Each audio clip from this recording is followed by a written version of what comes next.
코너는 학교 신문에 실린 사설과 학생들의 의견을 만나보는 시간, 오피니언 리더입니다. 다른 학생들의 생각과 고민을 함께 나눌 수 있는 요긴한 시간이기도 하죠. 단대신문 사설부터 읽어보겠습니다. 금유진 취재부장이 쓴 금기자의 대학생활 중간 점검이라는 칼럼이 보이네요. 본래 집순이 기질이 있던 나도 사회적 거리두기 캠페인 시작에 따라 비자발적 집순이가 됐다. 평소 취재와 학교 수업, 아르바이트를 병행하며 바쁜 시간에 허덕이던 내게도 예상치 못한 여유가 생긴 것이다. 나의 일상을 바꾼 바이러스와 그로 인해 돌아본 학교 생활에서의 변화. 이 두 가지의 공통점은 그 무엇도 장담할 수 없으며 쉽게 잡히지 않는다는 것이다. 그렇기에 이 상황에서 내가 해야 하는 일은 비관적 현실을 냉철하게 인식하되 잘 될 거라는 신념을 버리지 않는 합리적 낙관주의자의 태도를 갖는 것임을 안다. 주어진 자리에서 최선을 다하며 내게 주어진 일을 해볼 생각이다. 작은 움직임이 분명 큰 변화를 만들어낼 것이라고 믿는다. 사회적 거리두기로 인해 생긴 시간적인 여유를 통해서 자신의 상황을 돌아보고 사색할 수 있게 됐다는 이야기였는데요. 여러분도 아마 비슷한 경험을 하셨을 거라 생각합니다. 자, 계속해서 다른 학우의 글 만나보도록 하죠. 네, 보건행정학과의 임도헌 학우가 외모가 진정한 사랑이 될 수 있을까라는 글을 썼네요.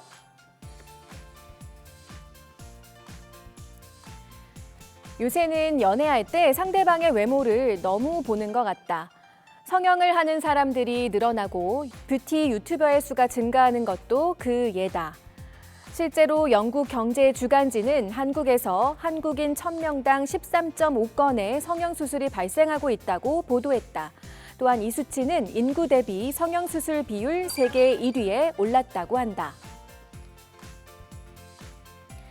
외모를 따지는 게 나쁘다는 것이 아니다. 외모뿐만 아니라 자신과 성격 같은 것이 잘 맞는지, 이 사람과 취향이 비슷한지 등 이런 것들도 생각을 해봤으면 한다는 것이다. 이런 생각을 지니고 여러 사람과 만나면서 자신에게 맞는 진정한 사랑을 찾길 바란다.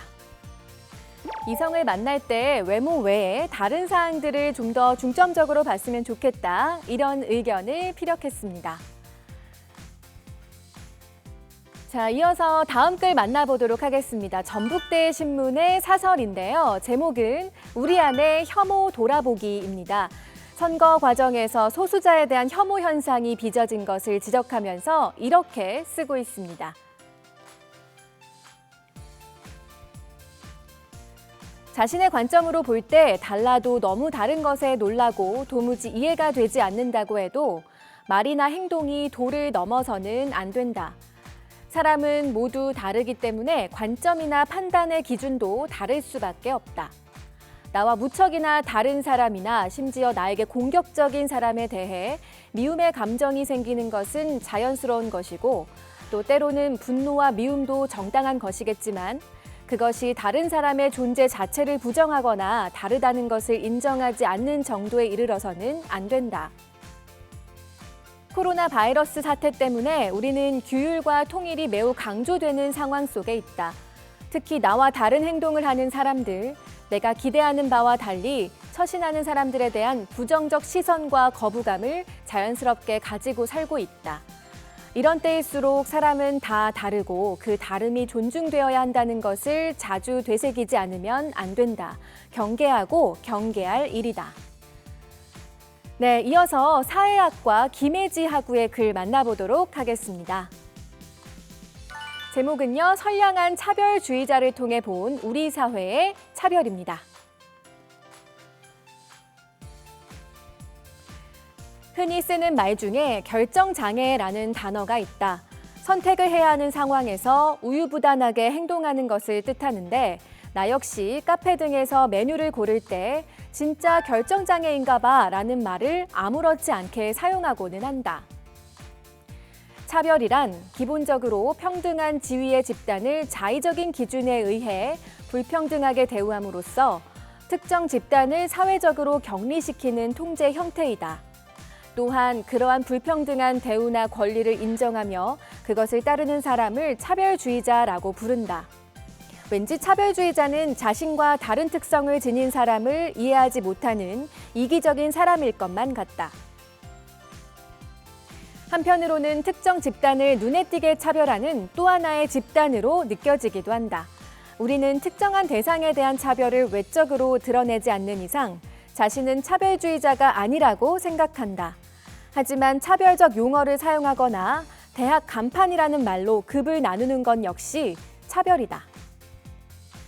사람들이 무심코 쓰는 단어 중에 무엇 장애라는 말이 있는데요. 무의식적으로 장애인을 차별하고 있다는 말이라는 걸 깨닫고 쓴 글이었습니다. 우리도 조심하고 또 생각해서 잘 사용을 해야 될 것 같아요. 자, 다음으로 부산대학교에서 발간한 부대신문입니다. 네, 6면의 시선란을 들여다볼 건데요. 먼저 상대평가를 다시 생각한다라는 제목의 사설 살펴보겠습니다.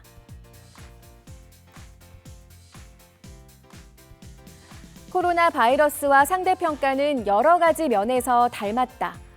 첫째, 코로나 바이러스와 상대평가 둘 다 인체에 유해하다.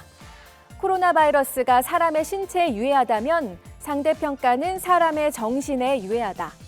다른 사람의 실적과 비교해서 평가받는 상대평가는 창의적 정신세계를 파괴한다.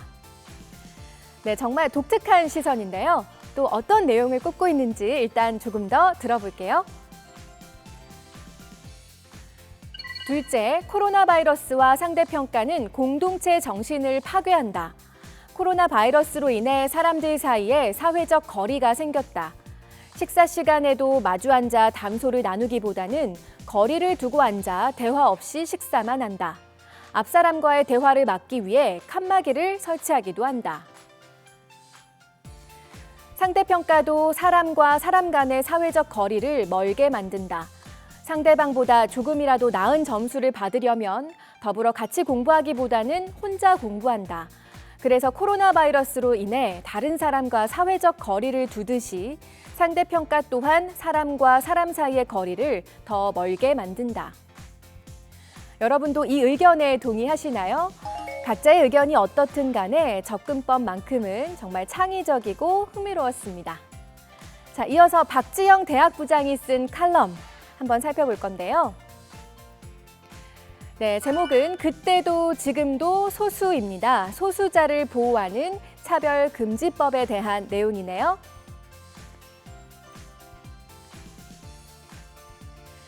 차별금지법이 차별을 없애는 요술방망이는 아니다. 결국 발언과 행동에 대한 규제라 차별적인 생각을 없앨 수 있는 건 아니다. 그런데도 이 법안이 필요한 건 차별철폐의 시작점이 될 수 있기 때문이다. 제정 후 마주할 숙제가 많겠지만 법이 있으므로 그나마 마음이 편할 것도 사실이다. 허나 차별금지법은 언 14년째 국회를 망령처럼 떠돈다. 유엔이 입법을 권고한 지도 2년째다. 8년 전만 해도 지금 정권은 포괄적 차별금지법을 만들겠다고 공약했다. 그런데 5년 전 선거 공약에서 쏙 빼버리더니 정권을 잡은 후엔 사회적 합의를 운운했다. 그래서 유엔은 현 정부의 행동을 진전 불충분, 시일 내 계획도 없는 것이라고 판단했다. 차별금지법이 국회에서 처리되지 못하고 있는 현실을 개탄하는 글이었습니다. 자, 마지막으로 하나 더 살펴보도록 할게요. 연극이 끝나기 전에 김유정 기자가 쓴 글인데요. 어떤 내용인지 읽어드릴게요.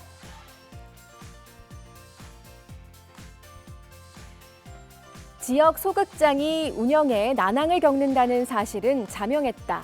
하지만 올해 들려온 청춘 나비 소극장의 폐관과 한결 아트홀의 휴관 소식은 충격으로 다가왔다. 늘 그랬듯이 소극장들이 버텨낼 것이라고 믿었기 때문이다. 하지만 소극장들의 결정이 갑작스러운 것은 아니었다. 이미 운영이 불가능할 정도로 그들의 상황은 악화된 상태였다. 단순히 금전적인 문제만은 아니었다. 물품 보관소처럼 오랫동안 필요하다는 이야기가 나온 것도 벌써 몇 년째 그대로였던 것이다. 해결책 없이 골물대로 골마버린 문제들. 따지고 보면 그들이 연극의 끈을 언제 놓더라도 새삼스러울 것이 없었다. 어려움을 겪고 있는 지역의 소극장들이 차례로 문을 닫고 있다는 현실을 짚고 있는 칼럼이었습니다. 지역 문화를 살리기 위한 대책이 시급하다는 지적으로 이 글이 마감되고 있는데요. 어떤 제안을 하고 있는지 들어볼게요. 부산 소극장이 소생하기 위한 방법은 간단하다. 굳이 또 다른 논의를 할 필요가 없다. 소극장 관계자들이 필요하다고 주장해온 사업을 실현시키기만 하면 된다. 형평성의 문제로 개인이 운영하는 소극장에 임대료를 지원하기 어렵다는 말은 이제 먹히지 않는다. 이미 서울에서는 임대료 상승으로 운영난을 겪고 있는 대학로에 위치한 극장들을 서울형 창작 극장으로 지정해 임차료를 지원했다. 올해는 대학로가 아닌 서울 전역으로 그 범위를 넓히기도 했다. 부산도 다른 지역처럼 소극장 지원 조례를 제정할 수 있다. 탁상 공론으로 낭비해버릴 시간은 더 이상 존재하지 않는다. 소극장이 사라지고 연극이 모두 끝나버리기 전에 말이 아닌 행동으로 보여줘야 한다. 네, 오피니언 리더 여기까지 살펴보도록 하고요. 우리는 다음 코너에서 또 다른 재미있는 기사들 살펴보도록 하겠습니다.